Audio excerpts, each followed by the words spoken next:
This is 8.6 homework day 2 and solving, I think this one is number 3, sorry, should have wrote that on there at the start. Okay, so our goal is to solve this for b, and the trick is, again, we want to get a common denominator and then wipe it out by multiplying by that denominator. So the first step on this one is to realize that this denominator on the right, if we were to factor it, it would be b plus 1 times b minus 1, because that's a square minus square case. All right, and then what we would realize then is that is the denominator we want, because we can take this fraction times b plus 1 on top and bottom, and then it'll have the denominator we want, and then take this one times b minus 1, top and bottom.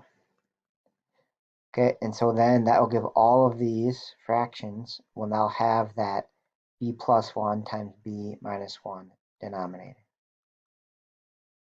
All right, and then as far as our numerators go, this one is unchanged because we didn't multiply the top and bottom by anything, so it's still 2. This one we take 1 times b plus 1. This one we take 1 times b minus 1. All right, and now it's kind of the magical step where these are all divide. These fraction bars mean divide. So they're all divided by b plus 1 times b minus 1, which is really like b squared minus 1. So at any rate, I'm going to multiply everything by that to wipe out the denominators. And then we'll just solve the numerator. So we'll have b minus 1 plus b plus 1 equals 2. Okay, and now it's hopefully pretty straightforward. This left-hand side, b plus b is 2b, and negative 1 plus 1 is 0. So if 2b equals 2, divide by 2, and we get b equals 1.